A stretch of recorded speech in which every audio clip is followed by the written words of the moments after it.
갈라디아서 5장은 율법주의자들이 들어와서 갈라디아 지역의 교회를 유혹하고 있습니다. 사도 바울은 지금까지 율법주의를 철저히 반박했습니다. 우리는 오직 믿음으로 의롭게 됩니다. 오직 믿음으로 하나님의 아들, 딸들이 됩니다. 오직 믿음으로 하나님 나라를 상속받습니다. 갈라디아서 5장에서는 믿음으로 의롭게 된 구체적인 결과를 자유라고 말합니다.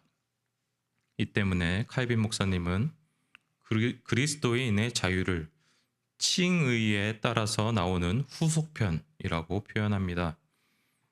오늘 우리는 이 말씀에서 두 가지를 배우도록 하겠습니다. 첫째, 참된 자유는 율법으로부터 자유, 사랑으로 종노릇하는 자유입니다. 두 번째는 성령님 안에서 죄악의 욕망을 이기고 거룩하게 된다는 것입니다. 첫 번째 말씀을 듣도록 하겠습니다. 5장 1절에서는 이렇게 이야기합니다. 그리스도께서 우리를 자유롭게 하려고 자유를 주셨다. 그러므로 굳건하게 서서 다시는 종의 멍에를 매지 말라. 첫 번째 자유는 종교적 선행의 짐을 벗어버리는 것입니다. 우리가 노력으로 선을 행해서 구원을 얻어야 한다는 짐에서 자유로워져야 합니다. 갈라디아 교회를 유혹하는 거짓 교사들은 할례를 받아야 의롭게 된다고 가르쳤습니다. 만일 그렇다면 구약의 다른 모든 의식, 율법들도 다 지켜야 합니다. 그래야 의롭게 된다고 주장하는 결과를 낳습니다. 4절에서는 율법 안에서 의롭다함을 얻으려 하는 너희는 그리스도에게서 끊어지고 은혜에서 떨어진 자로다 라고 말하며 바울은 나쁜 것을 가르치는 그들을 저주합니다. 구약 율법은 크게 두 가지가 있습니다. 하나는 의식법입니다. 제사제도, 할례, 안식일, 절기 등에 대한 율법입니다. 또 다른 하나는 도덕법입니다. 살인하지 말라, 간음하지 말라 등의 의식법을 지켜서 의롭게 된다고 생각하는 자는 그리스도로부터 끊어진 자입니다. 도덕법으로서 착하게 살아 의롭게 되려고 하는 자도 그리스도와 은혜로부터 끊어진 것입니다. 그리스도의 십자가의 제사만으로 충분하다고 생각하지 않기 때문입니다.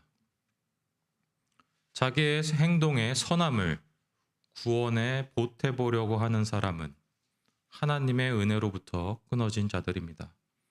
오직 그리스도 안에서, 즉 은혜 안에서 의롭게 되는 우리는 성령으로 믿음을 따라 의의 소망을 기다립니다. 먼저 우리는 의롭다고 인정함을 받았습니다. 이제는 성령님을 의지하여 실제로 의롭게 사는 소망 가운데 살아갑니다. 다시 말해 의로운 삶을 살았기 때문에 그 결과로 성령님을 선물로 주신 것이 아닙니다. 먼저 의롭다고 인정해 주신 그 결과로서 성령님을 선물로 주신 것입니다. 또 사랑과 선행은 율법주의자들로부터 사람의 노력으로 주어지는 것이 아닙니다. 6절에서 사랑으로서 역사하는 믿음이라는 것은 사랑을 이루게 하는 원인이 곧 믿음이라는 뜻입니다. 먼저 그리스도의 의를 의지하는 믿음이 있어야 합니다. 그 믿음 때문에 이웃 사랑의 열매를 맺습니다. 7절에서는 너희가 다름질을 잘 하더니 누가 너희를 막아 진리를 순종하지 못하게 하더냐 라고 사도는 통탄합니다. 할례를 받아야 구원받을 수 있다는 주장은 하나님께로부터 나온 것이 아닙니다. 무서운 것은 작은 누룩이 온 덩이에 퍼진다는 것입니다. 믿음에 사람의 행위 공로를 조금 집어넣는 것이 믿음 전체를 파괴합니다. 결국은 교회 전체를 파괴합니다. 성도들은 지금까지 오직 은혜로 구원을 얻는다고 믿어왔습니다. 그 믿음에서 확신과 평화를 누리고 있었습니다. 성도들의 평화를 혼란시키는 자들에게는 심판이 있을 것입니다. 사도는 할례를 꼭 받아야 한다는 사람들의 말에 타협하지 않았습니다. 만일 사도가 타협했더라면 유대교로부터 핍박을 받지 않았을 것입니다. 하지만 바울 사도는 결코 그것을 포기하지 않았습니다. 오히려 너희를 어지럽게 하는 자들은 스스로 베어버리기를 원한다 라고 합니다. 할례는 신체 한 부분의 둘레를 자르는 것입니다. 근데 베어버리라고 합니다. 아예 그 부분 자체를 잘라버리라고 말함으로써 잘못된 교리를 전하는 그들을 저주합니다. 율법을 지켜서 구원을 받으려고 하는 자들은 하나님의 심판 아래에 있습니다. 우리는 하나님이 원하는 수준까지 의롭게 살 수 없고 그에 대한 하나님의 심판이 있을 뿐입니다. 오직 십자가에 달리신 그리스도를 믿는 것에 구원이 있습니다. 그 밖에 어떤 것도 우리에게 구원의 수단이 될 수 없습니다. 구원을 위해 선행을 해야 한다는 짐에 눌리지 마시기 바랍니다. 재산, 학벌, 성격, 외모, 어떤 것에도 매여 종노릇하지 맙시다. 우리는 오직 믿음으로 구원을 받았습니다. 구원받은 우리의 양심을 억누르는 어떤 강요에도 굴복하지 맙시다. 그리스도 안에서 자유를 누리시기를 바랍니다. 그리스도인은 하나님 앞에서 오직 은혜로 인해 절대적으로 자유인입니다. 그러나 그 자유는 자기 마음대로 사는 자유가 아닙니다. 죄를 짓도록 자유를 주는 것이 아닙니다. 오직 사랑으로 서로에게 종노릇 하기 위한 자유입니다. 그래서 율법은 사랑으로 완성됩니다. 갈라디아 교회 안에서는 율법주의 때문에 파벌이 나뉘어서 분쟁이 생겼던 것 같습니다. 그리스도께서 주신 자유를 헛되게 만들고 있었습니다. 이러면 결국 모두가 멸망하게 될 것입니다. 두 번째 말씀으로 성령님 안에서 죄악의 욕망을 이기고 거룩하게 된다는 말씀을 듣겠습니다. 참된 자유는 자신의 죄악된 욕망에도 매이지 않는 것을 의미합니다. 성령을 따라 행해야 합니다. 우리의 자연적인 성향과 의지는 성령님에 대항하려 합니다. 성령님은 우리 안에서 우리의 죄악된 생각과는 다른 거룩한 욕망을 일으키십니다.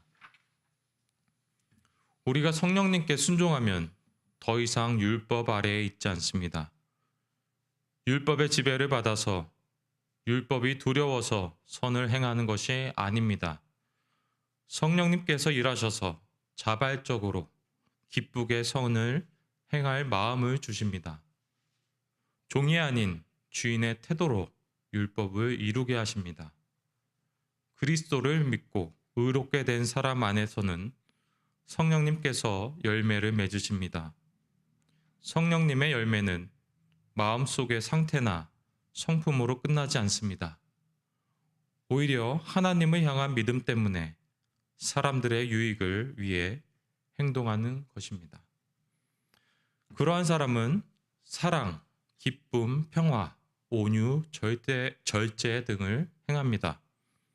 가족과 이웃을 향하여 유익을 끼칩니다. 이것들은 율법의 요구와 반대되는 것이 아닙니다. 오히려 율법에 부합하는 일을 합니다. 율법을 완성하는 것들입니다. 그래서 우리는 여전히 십계명을 잘 배워야 합니다. 그것을 노력해서 지키기 위해서가 아닙니다. 율법의 지식을 사용하여 성령님께서 우리 안에서 일하시기 때문입니다. 우리는 더 이상 율법을 지키지 못해서 받는 저주를 두려워하며 살지 않습니다. 성령님께서 주신 새 성품으로 서로 사랑하며 기쁨 가운데 살아갑시다. 계속 성령님을 의지합시다. 악한 생각과 정욕을 십자가에 못 박읍시다. 서로에 대해서 헛된 영광을 구하지 맙시다. 서로 분노를 돋구고 시기 질투하는 것을 그만둡시다. 그리고 자유를 즐깁시다. 내가 선행을 해야 구원받는다는 이 강박증으로부터 벗어납시다. 그리스도의 보혈 공로를 믿으면 우리를 의롭다 인정해 주시는 하나님 앞으로 나갑시다. 양심의 평안과 자유를 누립시다. 믿음으로 의롭게 된 성도는 그 믿음이 사랑의 실천으로 나타납니다. 하나님 앞에서 자유를 누리는 우리는 누구의 종도 아닙니다. 모든 사람으로부터 자유롭기 때문에 우리는 모든 사람에게 종으로 사랑하는 자유가 있습니다.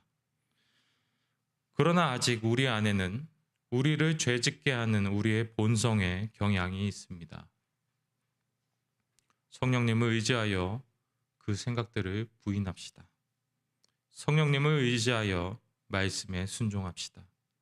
그러면 사랑, 평화, 기쁨, 자비 등 하나님이 우리에게 주신 것들을 누릴 수 있습니다.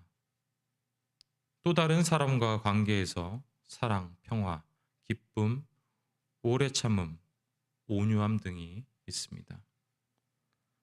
성령의 열매는 겉으로 드러나 보이는 큰 선행을 항상 나타내는 것은 아닙니다. 주변 사람이 보기에 당장 뚜렷한 표시가 나타나지 않을 수도 있습니다. 그런 때에도 계속 그리스도의 십자가의 은혜로 죄 용서 받았음을 감사합시다. 하나님께서 우리를 아들, 딸들로 삼아 주셨음을 믿음으로 받아들입시다. 아멘. 감사 찬송